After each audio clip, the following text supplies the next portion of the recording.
Pengertian umum demokrasi. Demokrasi adalah bentuk pemerintahan yang kekuasaan atau kedaulatan negaranya berada di tangan rakyat, sehingga menjadikan seluruh warga negara memiliki hak yang sama untuk berpartisipasi secara aktif dalam setiap pengambilan keputusan, sehingga sistem pemerintahan ini bersumber dari rakyat, oleh rakyat, dan untuk rakyat.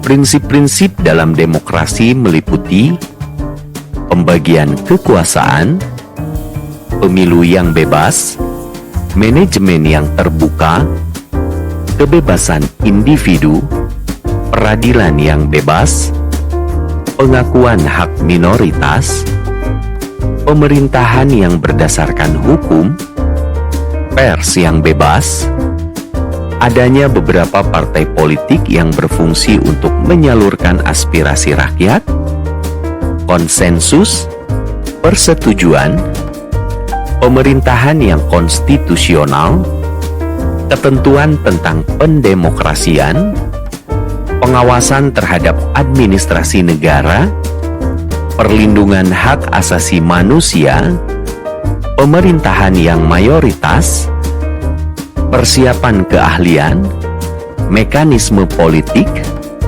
kebebasan kebijaksanaan negara, dan musyawarah. Definisi demokrasi dan pemerintahan menurut Aristoteles. Pemerintahan yang dipimpin oleh satu orang. Sistem pemerintahan yang dipimpin oleh satu orang dapat berjalan dengan baik dengan bentuk pemerintahan monarki.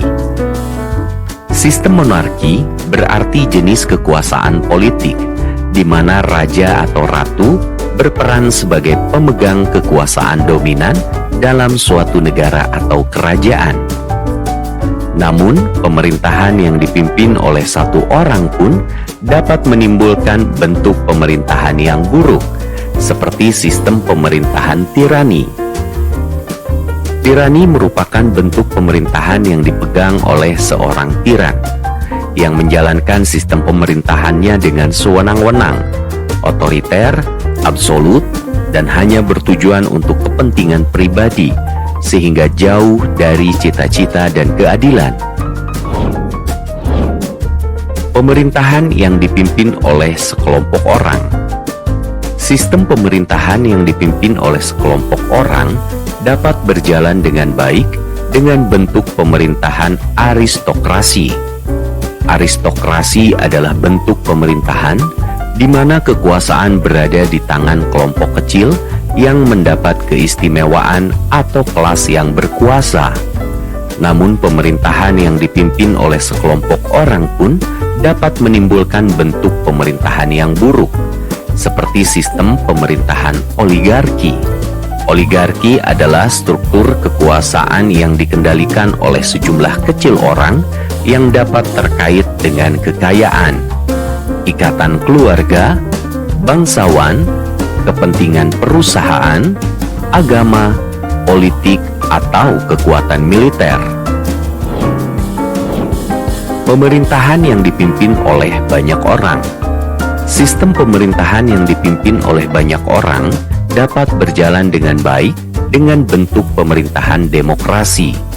Demokrasi adalah bentuk pemerintahan di mana semua warga negaranya memiliki hak yang sama untuk pengambilan keputusan yang dapat mengubah hidup mereka. Namun pemerintahan yang dipimpin oleh banyak orang pun dapat menimbulkan bentuk pemerintahan yang buruk, seperti sistem pemerintahan mobokrasi. Mobokrasi adalah struktur kekuasaan pemerintahan di mana kondisi rakyat memang berdaulat, tetapi negara berjalan dalam situasi perang, dan tidak ada satupun kesepakatan dapat dibuat secara damai, karena segerombolan orang yang menerapkan kontrol dan tekanan terhadap publik, misalnya melalui penggunaan military force. Demokrasi Indonesia. Sistem pemerintahan demokrasi yang digunakan Indonesia yaitu pemerintahan rakyat yang berdasarkan nilai-nilai falsafah Pancasila, atau pemerintahan dari, oleh, dan untuk rakyat berdasarkan sila-sila Pancasila. Sehingga sistem pemerintahan rakyat yang dijiwai dan dituntun oleh nilai-nilai pandangan hidup bangsa Indonesia, yaitu Pancasila. Demokrasi Indonesia pada dasarnya adalah transformasi nilai-nilai falsafah Pancasila menjadi suatu bentuk dan sistem pemerintahan khas Pancasila. Demokrasi Indonesia yang dituntun oleh nilai-nilai Pancasila adalah konsekuensi dan komitmen pelaksanaan Pancasila dan Undang-Undang Dasar 1945 secara murni serta konsekuen di bidang pemerintahan atau politik. Pelaksanaan demokrasi dengan baik masyarakat pemahaman dan penghayatan nilai-nilai falsafah Pancasila, serta pelaksanaan demokrasi Indonesia dengan benar adalah pengamalan Pancasila melalui politik pemerintahan. Demokrasi Pancasila menekankan kepada kedaulatan rakyat karena demokrasi Indonesia menolak niat memanipulasi kekuasaan rakyat. Menekankan bentuk musyawarah mufakat karena bentuk ini lebih berorientasi pada kepentingan masyarakat umum dan bukan individu. Menekankan kepada sosialisasi demokrasi Indonesia melalui gerak langkah dan mekanisme kehidupan politik dan pemerintahan. Pembagian kekuasaan di Indonesia. Kekuasaan konstitutif diisi oleh Majelis Permusyawaratan Rakyat atau MPR. Kekuasaan legislatif diisi oleh Dewan Perwakilan Rakyat atau DPR. Kekuasaan eksekutif diisi oleh Presiden. Kekuasaan yudikatif diisi oleh Mahkamah Agung. Kekuasaan auditif diisi oleh Badan Pemeriksa Keuangan atau BPK. Suprastruktur adalah semua lembaga negara yang tersebut di dalam konstitusi negara dan menjalankan fungsi legislatif, eksekutif, dan yudikatif. Contohnya adalah pemerintah, lembaga tinggi negara, lembaga-lembaga negara di pusat maupun di daerah, aparatur pelaksana pemerintahan. Infrastruktur adalah kelompok kekuatan politik dalam masyarakat yang turut berpartisipasi secara aktif. Kelompok tersebut dapat berperan menjadi pelaku politik tidak formal untuk turut serta dalam membentuk kebijaksanaan negara.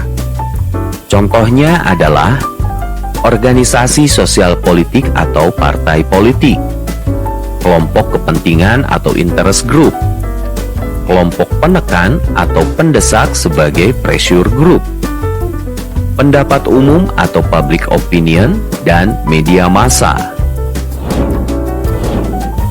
Suprastruktur politik dan infrastruktur politik di Indonesia. Suprastruktur politik untuk tingkat pusat terdiri dari pemerintah sebagai eksekutif, yaitu presiden dan kabinet, dan lembaga tertinggi negara. Suprastruktur politik untuk tingkat daerah terdiri dari pemimpin daerah provinsi, kabupaten, dan kota, DPRD provinsi, kabupaten, dan kota, serta muspida.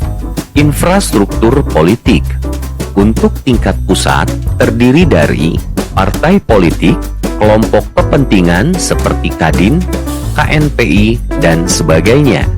Kelompok penekan seperti Petisi 50, YLKI, dan sebagainya. Pendapat umum dan media massa. Infrastruktur politik untuk tingkat daerah terdiri dari DPW dan DPC partai politik, kelompok kepentingan daerah, kelompok penekan daerah, pendapat umum, dan media massa daerah. Apakah Indonesia negara demokrasi? Demikian materi mengenai dinamika demokrasi di Indonesia. Terima kasih teman-teman. Sampai jumpa pada sesi berikutnya.